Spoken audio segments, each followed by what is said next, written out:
नमस्कार दोस्तों, स्वागत करता हूं आपको अपने चैनल द जीनियस स्टडी पर। दोस्तों, आपके लिए एनसीईआरटी सार संग्रह बुक का वीडियो लेकर आ रहा हूं। उसमें प्राचीन इतिहास चल रहा है। उसका चैप्टर है मौर्य साम्राज्य। मौर्य साम्राज्य का 2 वीडियो पहले से अपलोड है और यह तीसरा वीडियो है दोस्तों।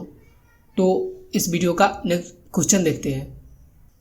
गुप्तचर व्यवस्था का प्रथम विस्तृत वर्णन किस ग्रंथ से मिलती है? अर्थशास्त्र।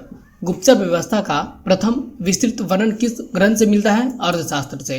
मौर्य काल की किस पुस्तक में जहाज निर्माण व नाविक गतिविधियों का वर्णन है? इंडिका मेगास्थनीज।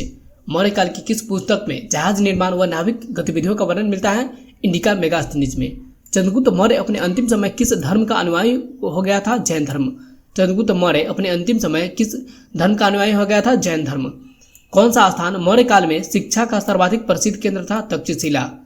कौन सा स्थान मौर्य काल में शिक्षा का सर्वाधिक प्रसिद्ध केंद्र था? तक्षशिला। नेक्स्ट है, गांव के शासन को स्वायत्त शासन पंचायतों के माध्यम से संचालित करने की व्यवस्था का सूत्रपात किस वंश ने किया था? मौर्य वंश ने।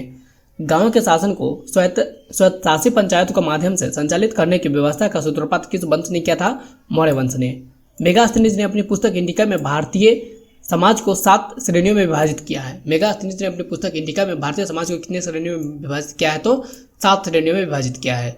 अशोक का समकालीन तुर्मै कहाँ का राजा था? मिस्र का। अशोक का समकालीन तुर्मै कहाँ का राजा था? तो मिस्र का। नेक्स्ट है, मिस्र के शासक 288 से 226 ईसा पूर्व 288 से 246 ईसा पूर्व टॉलमी फिलाडेल्फस के साथ अशोक के राजनैतिक संबंध थे। संभवतः इसी को तुर्मै कहा गया है। मिस्र के शासक 288 से 246 ईसा पूर्व टॉलमी फिलाडेल्फस के साथ अशोक के राजनयिक संबंध है। संभवतः टॉलमी को ही तुर्मै कहा गया है। चंद्रगुप्त मौर्य और अशोक दोनों का एक साथ उल्लेख किसके अभिलेख में किया गया है? महाक्षत्रप रुद्रदामन का जूनागढ़ अभिलेख। चंद्रगुप्त मौर्य और अशोक दोनों का एक साथ उल्लेख किसके अभिलेख में किया गया है? महाक्षत्रप रुद्रदामन का जूनागढ़ अभिलेख में।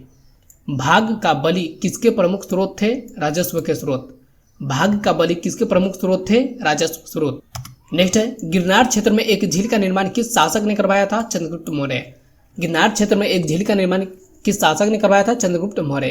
कौशाम्बी तथा प्रयाग के स्तंभों में अशोक की रानी कोरुवाकी द्वारा दान दिए जाने का उल्लेख मिलता है।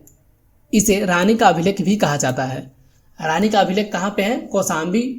कौशाम्बी में है। कौशाम्बी तथा प्रयाग के स्तंभों में अशोक की रानी, जिसका नाम था कोरुवाकी, द्वारा दान दिए जाने का उल्लेख मिलता है। इसे रानी का अभिलेख भी कहा जाता है।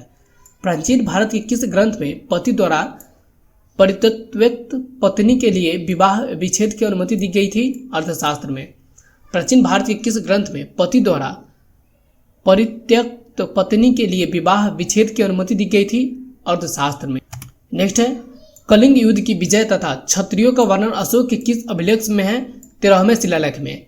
कलिंग युद्ध की विजय तथा क्षत्रियों का वर्णन अशोक के किस शिलालेख में है? 13वें शिलालेख में।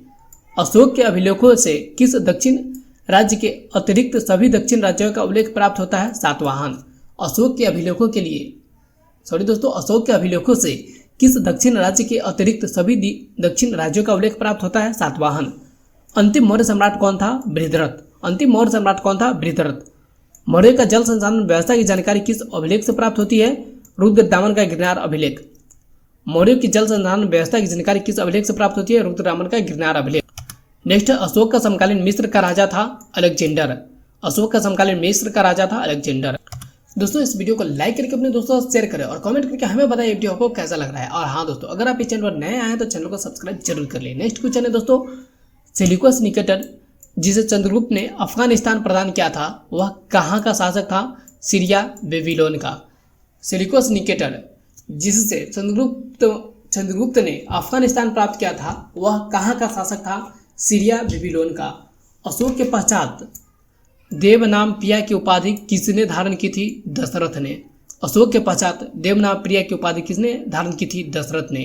नेक्स्ट है, अशोक की उपाधियां।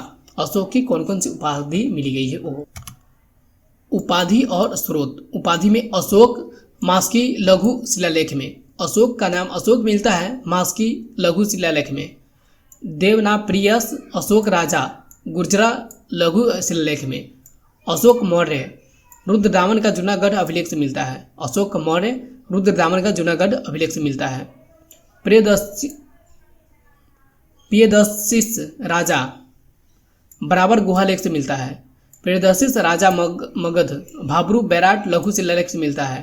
प्रियदर्शिस राजा गंधार बृहद शिलालेख दीपवंश से मिलता है। नेक्स्ट है अशोक का नाम अशोक वर्धन कहाँ से मिलता है? पुराण से। अशोक का नाम अशोक वर्धन कहाँ से मिलता है? पुराण से। अशोक का नाम राजा अशोक कहाँ से मिलता है? नेटुर लघु शिलालेख से। अशोक का नाम राजा अशोक कहाँ से मिलता है? नेटुर लघु शिलालेख से। अशोक का नाम राजा अशोक देवनाम पिय यह उद्लोगम लघु शिलालेख से मिलता है। नेक्स्ट है अशोक ने अपने पिता बिंदुसार के शासन काल में ही किस क्षेत्र में विद्रोह का दमन किया था? तक्षशिला। अशोक ने अपने पिता बिंदुसार के शासन काल में ही किस क्षेत्र में विद्रोहियों का दमन किया था? तक्षशिला। नेक्स्ट है अपने ऊपर आश्रित बच्चों एवं पत्नी की समुचित व्यवस्था किए बिना भिक्षु बनने वाले के लिए किसने दंड का प्रावधान किया था? कौटिल्य।